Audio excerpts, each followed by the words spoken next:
ONGC ৰিগসমূহ বাহিৰগত কোম্পানীক দিয়া বন্ধ হ'ব লাগিবই ONGC হাই হাই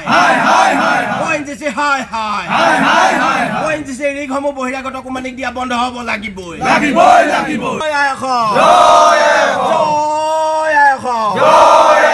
জাতীয় সংগ্ৰামী সেনা অসম জিন্দাবাদ জাতীয় সংগ্ৰামী সেনা অসম জিন্দাবাদ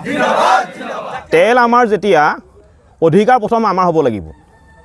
ইয়াত বহিৰাগত কোম্পানীৰ দবদবনি আমি সহ্য নকৰোঁ আমি জাতীয় সংগ্ৰামী সেনা অসমে বিগত সময়ছোৱাত আমি ONGCক বাৰে বাৰে কৈ আহিছোঁ যে ONGC ৰিগসমূহ ব্যক্তিগতকৰণ কৰা বা প্ৰাইভেট কোম্পানীৰ হাতত অৰ্পণ কৰাটো তেওঁলোকে বন্ধ কৰক কিন্তু ONGCয়ে কেৱল মাত্ৰ নিজৰ মৈমতালি মতে কাম কৰি আহিছে আৰু ONGCৰ সকলোবিলাক সম্পদ বৰ্তমান সময়ত পুঁজিপতিৰ হাতত অৰ্পণ কৰিছে আৰু এই ধৰণে ONGCয়ে ৰিগসমূহ বহিৰাগত কোম্পানীৰ হাতত অৰ্পণ কৰাৰ ফলত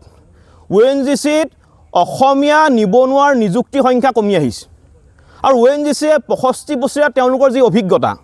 এই অভিজ্ঞতাক তেওঁলোকে একাষৰীয়া কৰি তেওঁলোকে ৰিগসমূহ ব্যক্তিগতকৰণ কৰিছে আমি যেটো ইয়াৰ সম্পূৰ্ণ বিৰোধিতা কৰিছোঁ কোনো কাৰণতে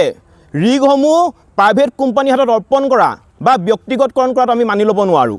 ONGCত বছৰি 20,000 পৰা 24,000 কোটি টকা লাভ হয় আৰু তেনে অৱস্থাত ONGCয়ে নিজে ৰিক্স চলাব নোৱাৰাটো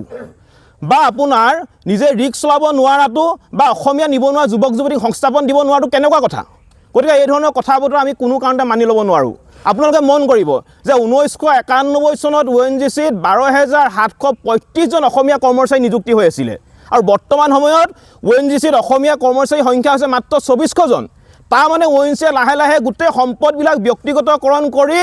অসমীয়া বিৰোধী এক নীতি তেওঁলোকে অৱলম্বন কৰিছে যিটো আমি জাতীয় সংগ্ৰামী সেনা অসমে প্ৰথমৰ পৰা বিৰোধিতা কৰি আহিছোঁ আমাৰ স্পষ্ট কথা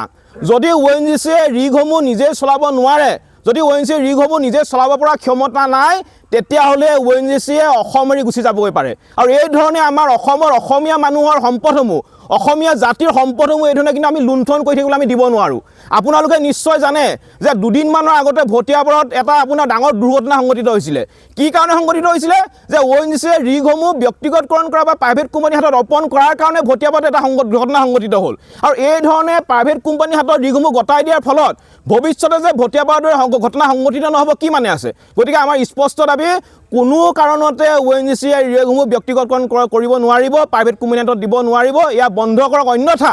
জাতীয় সংগ্ৰামী সেনা অসম নামতি আঞ্চলিক সমিতিয়ে যি অৱস্থান ধৰ্মগত কাৰ্যসূচী হাতত লৈছে অনিৰ্দিষ্ট কাললৈকে এই ধৰ্মগত কাৰ্যসূচী আমি চলাই লৈ গৈ থাকিম আৰু প্ৰয়োজন হ'লে ONGCৰ সকলোবিলাক কিন্তু তৈলখনত আমি বন্ধ কৰি দিম যিকোনো খবৰৰ বাবে যোগাযোগ কৰক 7099017330 লগতে 7099017110 নম্বৰত